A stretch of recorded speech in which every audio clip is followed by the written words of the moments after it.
Yemen के हूथियों ने दी बड़ी चोट, यूएस, यूके, यूरोप के बैंकों में छाया मातम। यमन के हूथियों ने जो सजा दी है अमेरिका और ब्रिटेन को यमन की धरती पर अटैक करने के लिए, वो कभी नहीं भूलने वाले।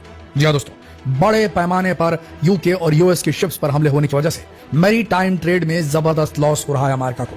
आपको जानकर हैरत होगी दोस्तों, चौंक जाएंगे आप कि सन 2023 के फर्स्ट हाफ में 12% ग्लोबल सीबॉर्न ऑयल ट्रेड और 8% लिक्विड नेचुरल गैस LNG बाब अलमंदब स्ट्रेट से निकला था।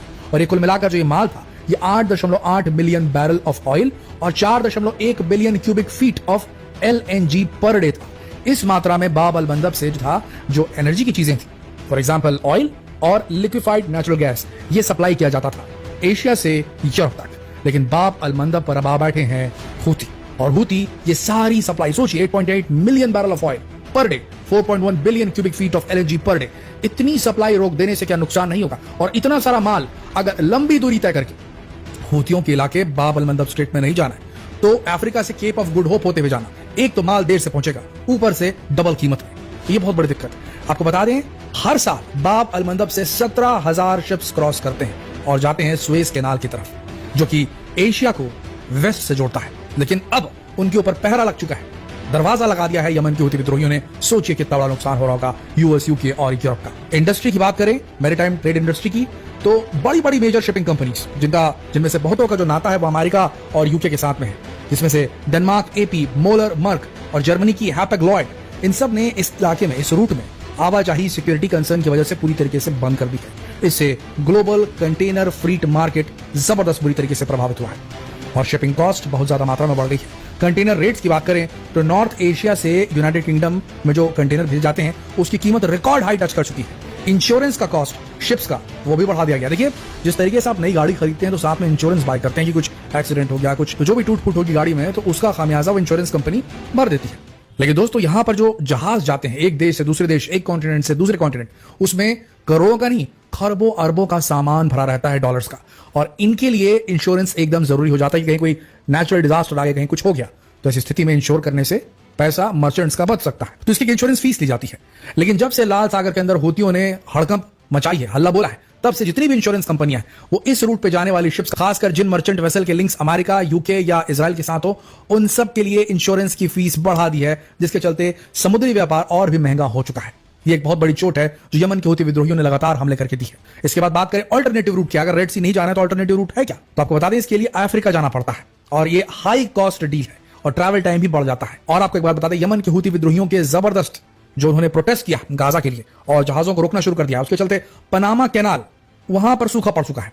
शिपिंग इंडस्ट्री का सोने की खान माना जाता था इसको, पनामा कैनाल को, लेकिन वहां भी अब शिप्स बहुत कम मात्रा में पहुंच रही, जिससे पनामा कैनाल जो कि फीस लेता था वो उसे नहीं मिल पा रही है।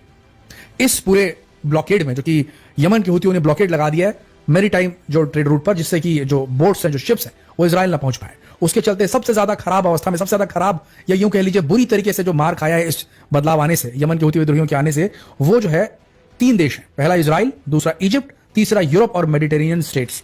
इजराइल जो है उसका ईलत बंदरगाह लगभग पूरी तरीके से बंद हो गया। इजिप्ट, उसमें इकोनॉमिक स्ट्रेन पड़ रहा है उसके ऊपर में, क्योंकि स्वेज कैनाल में कार्गो ट्रांजिट हो ही नहीं रहे, तो उसको फीस भी नहीं मिल रही है। यूरोप की बात करें, मेडिटेरेनियन स्टेट्स की बात करें, तो इनको सिग्निफिकेंट लॉस हो रहा है, क्योंकि सामान की आवाजाही डिसरप्ट हो चुकी है और शिपमेंट और कार्गो शिपमेंट के चार्जेस बढ़ाए जा चुके हैं। कुल मिलाकर देखा जाए तो हूतियों ने जो प्रोटेस्ट किया है गाजा वालों के लिए, उसकी वजह से ग्लोबल सप्लाई चेन डिसरप्ट हो चुकी है और कंज्यूमर तक जो सामान पहुंच रहा है उसकी प्राइसेस बढ़ चुकी हैं। देखिए, लाल सागर जो है वो एक इंपॉर्टेंट क्रिटिकल आर्टरी है ग्लोबल शिपिंग की, और इसका एक बहुत बड़ा हिस्सा कंटेनर ट्रैफिक की ओर जाता है। कंटेनर्स के प्राइसेस बहुत ज्यादा बढ़ गए हैं। साथ में इस रूट से काफी ज्यादा एनर्जी सप्लाईज पास होती है, कि तेल, गैस, ये सप्लाई होता है, उसमें बाधा आ गई है। अभी जो शिपिंग का डायवर्जन हुआ अफ्रीका की तरफ, उससे भी नुकसान हो रहा है। इंश्योरेंस का रेट भी बढ़ गया, हायर शिपिंग कॉस्ट हो चुका है, ग्लोबल इकोनॉमी से बहुत ज्यादा प्रभावित हो रही है।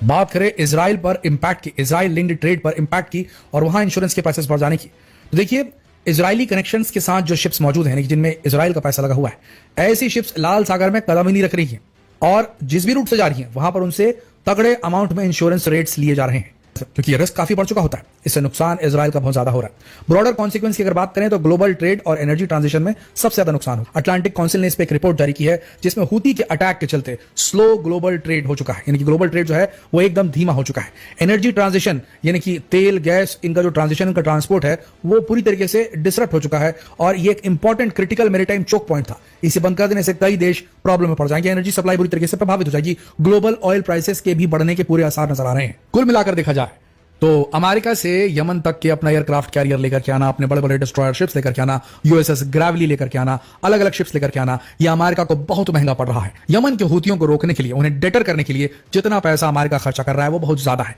और सिमिलर कुछ हो रहा है यूके के साथ भी। कुल मिलाकर देखा जाए तो इस वक्त जब पूरी दुनिया फटेहाल जिंदगी जीने को मजबूर है, महामारी के बाद से सबके काम धंधे बस हल्के हल्के शुरू ही हो रहे हैं, उस बीच दो जंगों से ग्रस्त हो चुकी है दुनिया। ऐसी स्थिति में आप बताइए जरा कैसे हो सकता है? इन परिस्थितियों में अगर मैरीटाइम ट्रेड, दुनिया का ग्लोबल मैरीटाइम ट्रेड जो है वो 12% खत्म हो जाए पूरी तरीके से, तो इससे कितनी बड़ी चोट लग सकती है दुनिया भर के इकोनॉमी को और सप्लाई चेन कितनी बुरी तरीके से प्रभावित हो सकती है, जिसका लॉन्ग टर्म रेपरकशन हो सकता है। उन्होंने जो ऐलान किया था उसमें वो कामयाब हो चुके हैं। यमन के हूती विद्रोहियों की वजह से काफी सारी शिपिंग कंपनियों ने अपने जहाजों के मुंह मोड़ लिए हैं। नतीजतन जो उनका टारगेट था वो पूरा कर लिया गया है। पर देखना यह होगा यमन कब तक ये कर सकता है, कब तक उसे अलाउ किया जाएगा ऐसा करना, क्योंकि लगातार यूएस और यूके हमले कर रहे हैं यमन के ऊपर। लेकिन फिर भी अब तक यमन चुप नहीं बैठा है, उसे जहां लगता है उस शिप को सीधे निशाना बना रहा है लाल सागर के ऊपर में, और अमेरिका कुछ नहीं कर पा रहा है। क्या लगता है आपको दोस्तों? क्या यूं इस तरीके से अमेरिकी जहाज हो, यूके के जहाज हो, यूरोप के जहाज हो, इजरायली जहाज हो, उन्हें एक पर्टिकुलर जगह से निकलने न देने से क्या असर पड़ेगा?